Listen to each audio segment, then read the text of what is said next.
Olá, sejam todos bem-vindos e bem-vindas ao nosso encontro de hoje. Eu vou compartilhar com vocês minha tela.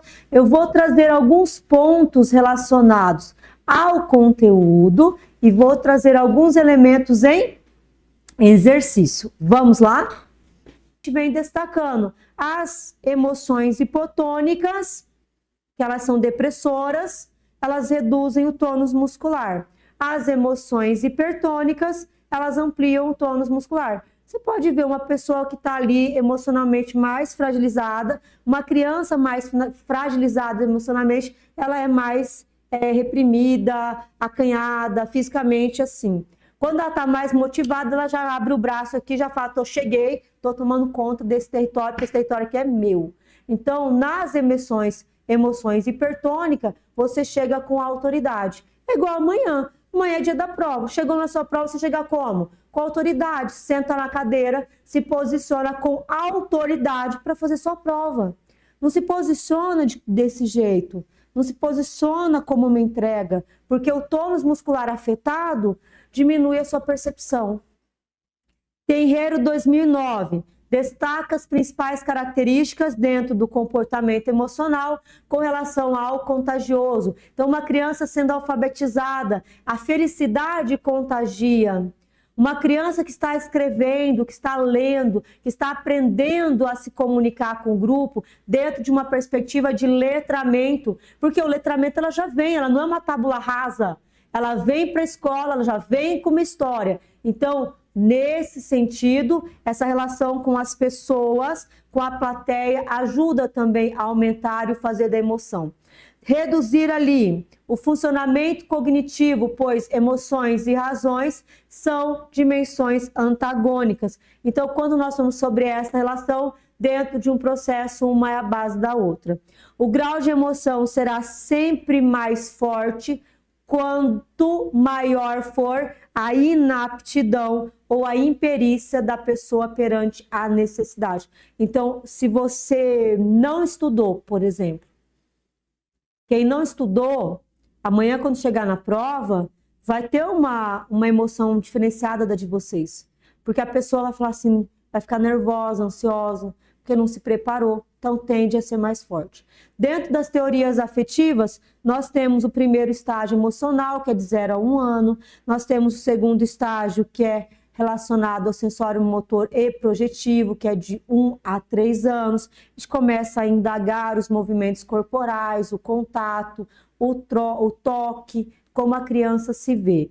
O terceiro estágio, de 3 a 6 anos, que é o personalismo. Então, na educação infantil, a gente observa muito isso, no desenvolvimento da criança, que entra na questão do respeitar as diferenças, começar a entender que, por exemplo, uma criança de 3 a 6 anos, ela não tem preconceito.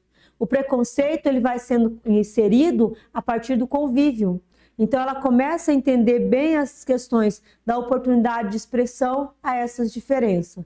No quarto estágio, é o categorial, de 6 a 11 anos. Ocorre ali uma diferença mais nítida dentro do processo, por conta da exploração das diferenças, semelhanças, objetos, imagens, conceitos e ideias. Começa-se a questionar.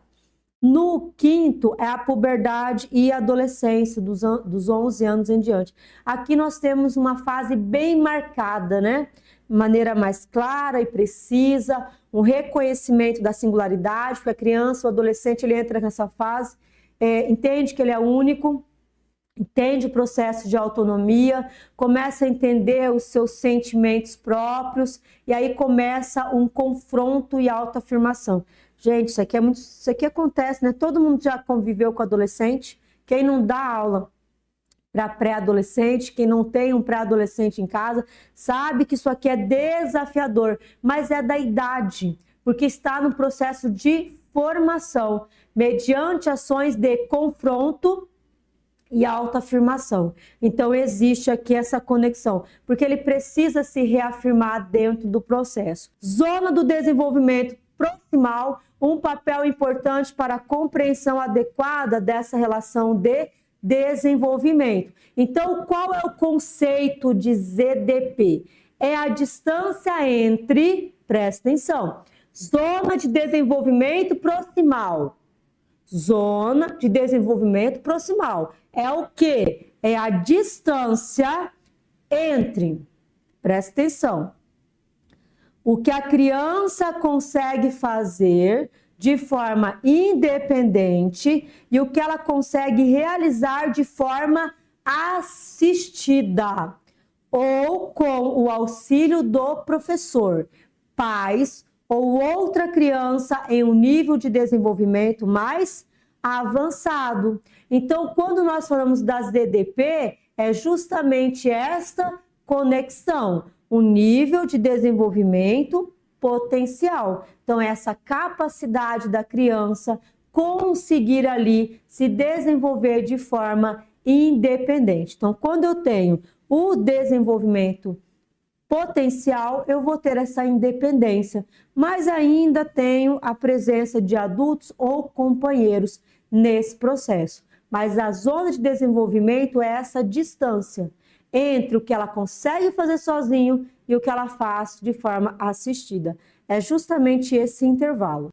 Gratidão, bom descanso e sucesso para vocês!